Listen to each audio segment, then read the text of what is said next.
Hey there, cats and kitties. I am the Blues Man, Johnny Blues, and at my side, as always, is my bestie and sis, Clikket. And today we're going to be having sort of just an informal discussion back and forth about Star Wars: The Force Awakens. And I am excited.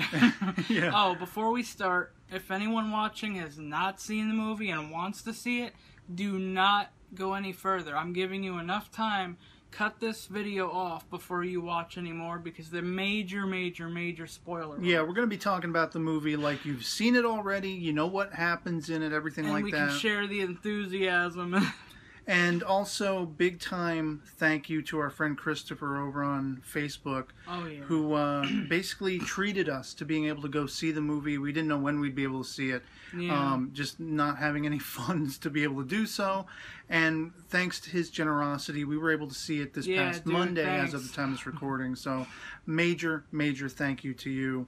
And you know, we're just going to kind of talk about it, like I said, loosey-goosey, but very spoilery. Yeah, so, I mean, go no further if you don't want to be spoiled. If you don't see it yet. And... so, like, where do you want to start? Like, I mean, we're going to be talking about things we both liked and maybe didn't like. There's definitely a lot more things to like and love about the movie than there is to dislike. To get started on the truthful side, it started off a little slow, and I was, like, sitting there, like... It takes a little bit to get going, and like for me, I think just the performance of Rey by Daisy Ridley, like of course, you know, I'm crushing on her already and everything, but she's badass. There's a lot of pathos in her character. She kicked major ass. Yeah, we see Poe to start with, and that whole scenario about how he kind of, air quotes, loses BB-8, you know, he ends up captured and everything. And that answered a lot of speculations from fans and everything that, you know, could it be that Finn would be involved in helping him escape if he was actually captured? And we saw that was the case in the film. He's captured by Kylo Ren, and, you know, Finn has very much a sort of crisis of conscience. He doesn't want to be a murderer. He doesn't want to be sort of a fascist and go in and murder innocent victims. And so he starts questioning really what he's even doing, what his purpose is. I was shocked when you saw Poe being led, and then he took him to took him off to the side, and he's like, look, like whatever he says, he's like, listen, I'm gonna get you out of here. Yeah, I'm gonna help you. And there's a simpatico between them. There's this great simpatico between them, like they are buddies from that moment. That is like the very beginning of their... And when you see them later and they immediately embrace, like they're so glad to see each other and everything like that, the camaraderie there, to have Finn become a full-fledged member of the Resistance against the First Order and everything, that was really cool. It was really cool to see that, and it was an evolution of the character for Finn, in that there was a point where he was ready to just, you know, tuck tail and run. He wanted nothing to do with any more of, you know, fighting the First Order or anything like that. He knew how vicious and murderous they could be, especially being led by Kylo Ren, who, like, holy crap with Kylo Ren. I hate the son of a bitch now. Like, I thought it was going to be a Vader-esque or Darth Maul-esque, you know, really cool villain character. Well, yeah, there are certain points in the movie that hint that maybe he's feeling some of the essence of the light side of the Force and everything. But I mean, and especially, again, talking about spoilers, if you've seen the movie, you know what he does, and we're not going to sugarcoat it here. He kills his father, Han Solo. I was like, I had my eyes were wide open, my mouth was wide open, and you could hear gasps in the theater, which was packed.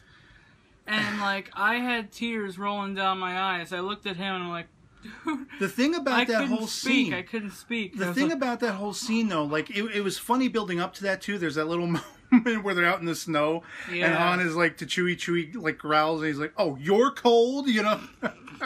And they're gonna like try to detonate that whole inner mechanism of what they call Star Killer Base, is basically the Death Star equivalent of this film.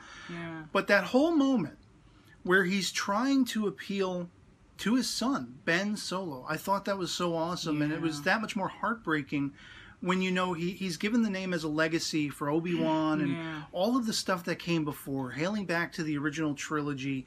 And he goes, when he's up facing his own son, At first, you think he's gonna give him a big hug and be like, "Father, I want to." It goes that route, but the thing about it is, though, the thing about the scene was, as soon as he is trying to hand over his lightsaber, he's dropped his helmet, and he's handing over the lightsaber, I immediately started shaking my head no. I was like, forget it. I already know how this is going to go. I didn't see that. Until he took the lightsaber and stabbed Han through the chest, I'm like, oh my god. And Harrison Ford, like, I almost want to, like, wring his neck, because I've heard so many stories over the years that even in Jedi, even when they were filming Jedi, he was trying to proposition, like, George Lucas, the director, everything, writer, he wanted to give Han a meaningful, heroic death. So, in a way, it's been ironic that he's been so happy after, like, 30-plus years to come back to that role, because now he knows he's going to get to kill the character off, you know. When usually an actor would be like, Yeah, it's one of those things where it was heartbreaking, and it was palpable. I mean, the entire theater gasped, like she said. And it's like... And the thing about Han... I could not speak. I was looking, like I said, I looked over at him, I was like... I was like, oh my god. Well, I think the first thing you did say when you finally... I think you said, son of a bitch, or something like that. Oh, no, I was like, hell no. When I couldn't speak, I got like... I was like, son of a bitch.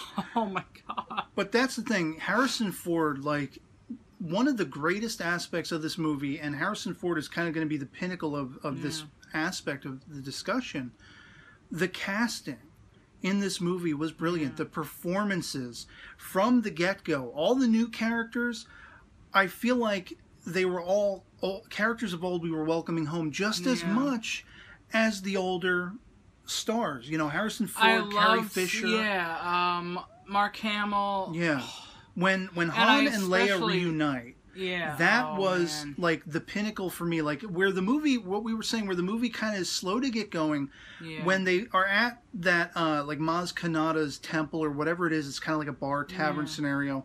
When the First Order and the Resistance are about to collide, that was the first moment where I legitimately felt, even after seeing Han and Leia and everything, well, actually, Leia is debuted in that scene, but even after seeing Han for a little while and Chewie and everything like that, it was until that point that then I suddenly felt like this is Star Wars. But the thing that carried me through was learning about Poe, learning about Finn, learning about Rey, seeing Han coming back in, and it just felt like the chemistry between all of them. And Han, there was one little nitpick I had in the delivery of Han's line when he introduces himself.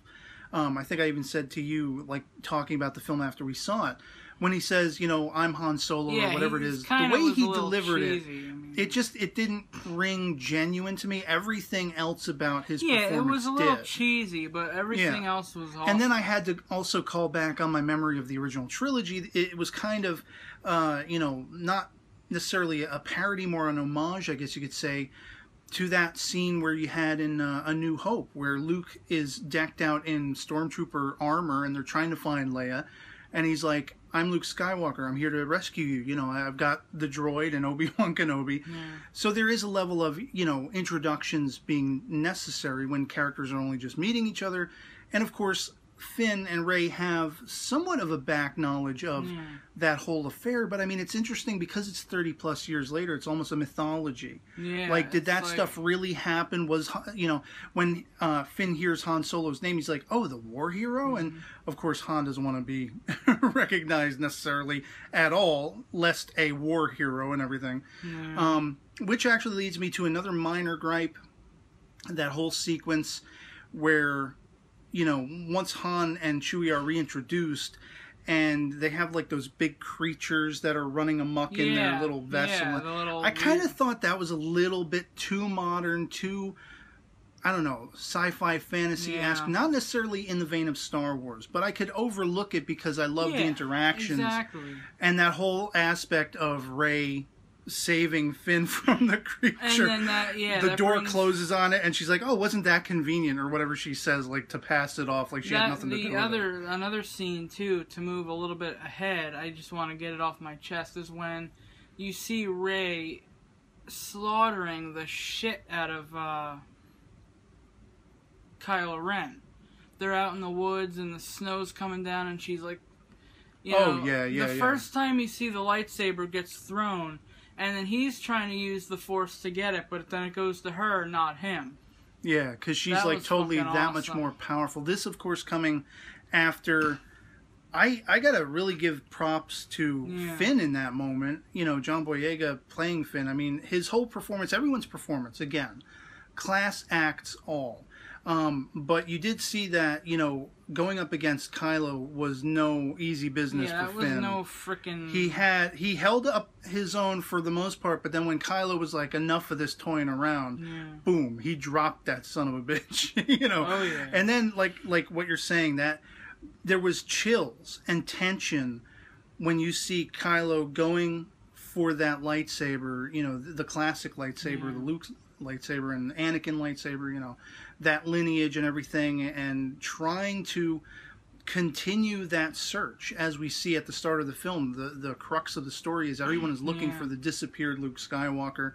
He wants to follow in Vader's footsteps of wiping out the universe of any lasting hint of any kind of Jedi, any kind of light side of the Force. And when he's trying to budge that lightsaber, and it very much harkened back to that scene in Empire where Luke summons his own lightsaber with the Force. Do we see Rey doing it in that moment? And like the whole crowd, the whole theater gasped and then like cheered. And, you know, it was just so goosebumps inducing. And talking about, you know, one of the things, another minor gripe I've had about the movie is, like, I love all the humor. I felt like there were a couple of times where they kind of lingered on a joke, like where Finn is like, for example, they're looking for Rey on the Starkiller base, you know, and she's like climbing a wall in the background, and Han's like just signaling. He's not saying anything. And then when Finn is reacting to that, and a couple little moments like that, I just felt like, okay, you could have cut it maybe about 3 seconds shorter and it would have had more impact. Things like that, but I really did like a lot of the humor. One of my favorite moments, calling back on a very dramatic, heartening, nostalgic moment when you have the reintroduction of Han and Leia. And C-3PO comes out and he's like, you know, Master Solo or Han Solo, whatever he says, is he's like, I didn't think you would recognize me. I'm C-3PO. You know, I got the red arm now. You're not going to know who I am if I got the red arm. Gee. Like, hello, Thunderhead, you know. Yeah. And that got a big chuckle in the theater, too. It was a pretty funny moment. BB-8. Just loved BB-8. And I loved how integral to the movie he was. He's carrying around that like one hidden chunk of the map that are going to lead everyone to Luke and everything. I've heard a lot in the past couple days since we've seen the movie of people closely comparing it to A New Hope and basically taking a derogatory stance, like, oh, they just sort of went back to the pot, they told the same story. And there are certain story beats that are similar. But for the most part, this story was breathtaking. It was awesome. It was new. It was being no pun intended, awakened to the Star Wars universe. And I think the only time I had a very small amount of, this is maybe a little too like A New Hope, was the whole destruction of Starkiller Base. I almost wish they wouldn't have destroyed it on whole. I almost wish they would have found a way to like really severely debilitate it, but it was not necessarily something that wouldn't be brought back later. Like they could reconfigure it or rework it or do something, you know, find an alternate power source. Like maybe they would configure it so it couldn't sap the sun's energy like what it was doing. Yeah. And another moment that was, I've heard people talking about they were confused by when it's used to take out the so-called Republic planets. There's one planet that they hone in on, and I was under the impression it was Coruscant, which is almost symbolic of wiping the slate clean from the prequel trilogy where Coruscant was seen so often. And, you know, Jar Jar and all of that stuff that nobody likes. So it was almost like a symbolic thing where now we have the First Order. We see they mean business. We've got Kylo, who's a psychopath, kills his own father. You've got Hux, and you've got Snoke, and you've got all these things. And Snoke was actually another thing I mentioned to you. When we first see Snoke, and he's like humongous. He's a giant. And you have Kylo and Hux standing below him. I'm like, did they have to make him that big? But then you find out it's actually a hologram. Yeah. You know, he's communicating across the galaxy. So I was like, okay, I can deal with that. Mm-hmm. I was really fearful that he was going to be this gigantic, you know, King Kong. Yeah, I know, right? He's being portrayed by Andy Serkis, go figure. But thankfully that wasn't the case. But yeah, I mean, from everybody in this movie, you know, the cat who plays Poe, I was actually saying to her in the theater, he kind of reminded me of Frankie Valli a little bit. Like, yeah, he does. We dig like the 60s doo-wop and all that kind of stuff and 50s stuff. And so we're well familiar with that. And as soon as I see him, I'm like, if they ever make, like, I know they have Jersey Boys, which is a sort of loosely... see that. Yeah. It's sort of loosely like a biopic about Frankie Valli and the Four Seasons. But if they actually do a movie just about him, this guy can play him. Like, he looks, he's got the charm, he's got the charisma, and it's just another aspect of this movie that I will keep banging on and on and on about. The casting being pitch perfect. Oh, yeah. Everybody was like an integral piece of the grand design, of the grand puzzle. And even from, like, one of my favorite aspects being that cameo when Rey is just starting to tune into the Force, and she's putting her mind to work. Like, all the stories she's heard, all the mythology she's heard and thought, wouldn't that be great? Wouldn't that be great if that actually existed?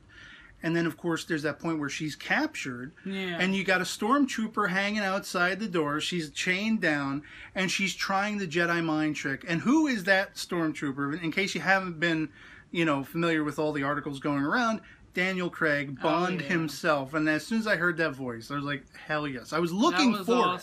I was looking for it and listening for it through the whole movie. I'm like, no, that's not him. That's not him. That's not him. Finally, I hear it, and it was absolutely hilarious. The irony in that turn, like Bond, the guy who never drops his gun and everything, and now he's been mind tricked as a stormtrooper to drop the gun. And Rey, you know, that's being the perfect precursor to that turn toward the end where she ends up kicking Kylo's ass. I mean, holy shit. And then one of my favorite, most poignant, I think you'll agree with me, scenes in the movie after Han has been dispatched and after that heart-wrenching moment, you know, when everything is said and done and Rey and all the Resistance, you know, they've gone back to their sort of Resistance base. When she steps off the Falcon and there is Leia. Yeah. And I've heard a couple of people saying like, oh, well, Carrie Fisher, you know, she's been out of acting for so long and she kind of shows it in her performance. I disagree heavily. Yeah. I felt like what you were seeing from her, from the first moment she feels through the Force Han's death, and she knows who killed him, their son. Yeah. There is this stoicism that she is bringing forth in her portrayal. You know, she can only sort of collapse under the weight of it. Very much akin to the part in A New Hope when Obi-Wan reacts to the crushing blow of Alderaan's destruction. Yeah. Like, you know, all of those lives extinguished. He can feel that. Just like, you know, getting stabbed in the arm, you know, or whatever. Like, his entire soul crashes under the weight of that. That's what we had with Leia in that moment. But she is the general of this, you know, opposition movement. She can't show her strength faltering lest the troops then feel like, what are we doing? They wouldn't be able to have confidence. And you see that carry over into that scene when Rey comes off and their eyes meet and they know. You could say that it's partially a part of the Force, that they can both sense each other, what happened and everything. Yeah. Who Rey is in that equation. But it's also the look that Rey gives her. She just knows he's not there, something happened. And just, like, the best part about that scene, and I got to give props to Abrams for this, because I'm sure he was integral to making that happen. Yeah. Not a word was spoken in that entire scene. They embrace... They look longingly at each other. They both acknowledge through their expressions what has happened. And they're just thankful that this grand weapon of the First Order has been destroyed. At least there was something good that came out of it, out of Han's sacrifice, even though he was tragically trying to appeal to his lost son. Yeah, he was trying to be like, you know... And that whole idea of the Skywalker family, I know some people gripe about making Star Wars a smaller universe by connecting everything. And I'm even somebody who's a proponent of that. You know, Anakin Skywalker built C-3PO. Yeah. I'm sorry, no. Yeah, that was like just one of the stupidest things. But thinking about that, thinking about the connectivity between Kylo, the fact that he is Han and Leia's son, the tragedy behind that, and the mystery that you're left with, who is Rey? Yeah. Who are her parents? You know? And then we find out she has the Force. Yeah. So and that's awesome. what really emphasizes that need to know now. Who sired this girl? Yeah. You know, is it just a happenstance that she's just a Force-sensitive human being? Or, perchance, I like the theory going around that, you know, stemming off from the story that Luke had to go into hiding because of, you know, Ben Solo, a.k.a. Kylo Ren's turning rogue and turning all of those trainees in the Jedi arts and the Force arts. They all went rogue. They all became evil. They tripped over the dark side. Maybe there's something to the idea that Luke had to get as far away from his child as possible. Yeah. Hide her off on a desert planet, much akin to what he, you know, the way he was brought up. They hid him, arguably, not necessarily the best with, you know, Owen and Beru attached to the Skywalker family and everything. But at least Vader never seemed to go looking for him, although I hear in the comics they're actually exploring that he was looking for him. Yeah. But in any case, I digress. Basically, just that whole end scene where it's arguable whether or not Luke recognizes her. I feel like, you know, he's standing out on that precipice on that mountainside because he's felt that disturbance. Yeah, like he knows there's something going on. Whether he knows legitimately that Han's life was taken, I don't know. Whether he knows that Starkiller base was destroyed in the aftermath. Oh, and another brief aside, Chewie, when Han is struck down and Chewie goes Chewie kicks ass. And he fires right at Kylo, I was like, yeah, get that mother. Yeah. You know? But just that's the whole thing about this movie. There was so much visceral action, exciting action, and it was like traded off with these great character moments that really tugged on your emotions. Whether it was nostalgia based with the classic characters, seeing Luke, seeing Han, seeing Leia, C-3PO, R2-D2, like it didn't feel like these people were involved in the story just to have a nostalgia trip. Yeah. It was going back into that world, they and everyone they put them to work and made them do like they were all integral to actually telling a moving story. They were doing their own thing, and they were brought together after all, you know. And again, leaving off with Luke, just the expression on his face and that whole, again, a silent exchange between he and Rey. When at first he sees her, and it's almost like a recognition on his face. But is it a recognition of all that has happened? Is it a recognition of, oh my God, it's my daughter? Is it a recognition when she brandishes his old lightsaber, Anakin's lightsaber? You know, what exactly is going on in his mind and in her mind? And I love there was no answer, because there is going to be an episode 8. And there are going to be other Star Wars movies. Rogue One is going to be the next one that comes out sometime next year. And it's kind of sort of like a prequel. It's set between the third of the prequel movies and A New Hope, basically telling the story in a very sort of war movie format of that squadron who stole the Death Star plans that led to everyone being able to destroy it in A New Hope. So, I mean, Star Wars is back. And it definitely feels like the genuine article. While the movie did feel a little slow to get going, and there were a couple of moments throughout where I felt like, this isn't necessarily Star Wars, I can completely overlook it because I had the best experience watching it. I mean, I made a post on Facebook talking about when we were waiting in line, and luckily we got there early enough because the theater ended up packed. We got the best seats we would want, thankfully enough, because we were there early. But you have these two kids come out who I assume were like brothers. And one apparently wasn't that impressed with the movie, didn't really like the movie. And the other one is just on cloud 9, and he's chomping at the bit talking about Poe and Rey, and he can't wait to find out about the next movie. And it just gave me goosebumps because I remembered my earliest memory of any movie-going experience was Empire. Your Star Wars pillowcase from when you were, what, like 2 or 3? Oh, yeah. And just, it's so awesome Because it's an experience. I'm a full-blooded geek, nerd, whatever, so I love Star Wars. That was fucking awesome. And again, I think, we pretty much hit all the notes of what we would want to talk about the movie. Just again, big time thank you to our friend Christopher for making it available to us to be able to see That was an awesome Christmas present, and of course his birthday is the day after Christmas, so a cool birthday present for my bro here. Something that goes back to my childhood. For me, so. Yeah, something that goes back to, both of our childhoods, but even me, it's one of my earliest memories. It was like, I remember... like superhero cartoons with Spider-Man, Batman, Superman, and then Star Wars. It was just everywhere. Star Wars. I think my first toys were Star Wars toys, I wish I still had them for how much they're worth this day and age. Sure. But I mean, it was one of the first influences on mine and a lot of people's lives, and it's something that you came to later. But I love the generational, that's what it is. It's a familial, generational experience. Yeah, exactly. And we all, you don't have to love Star Wars. This isn't going to impress anyone who's like, that's crap. But it's about the people who are attuned to it and do enjoy it.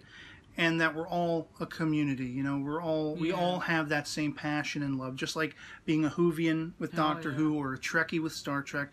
Star Wars, I don't know what you would call that, a Warsian? I don't know. No, don't do that. Don't like the Doctor tells his companions, don't do that. Yeah. Just don't. It was a great experience, and thank you, Christopher, for making it possible for us. Thumbs up. And anyone watching this video, if you have any thoughts on the film, love it or hate it, anything goes. We love having a conversation. And that's what we were doing in this video. Hope you guys enjoyed it. And if you've seen the movie, hope you enjoyed that too. Hell yeah. If not, oh well. To each their own in a bag of chips, as I say. And so that'll be it from us on this. And happy holidays all. We will catch you later. And may the Force be with you. Oh, hell yeah. And peace.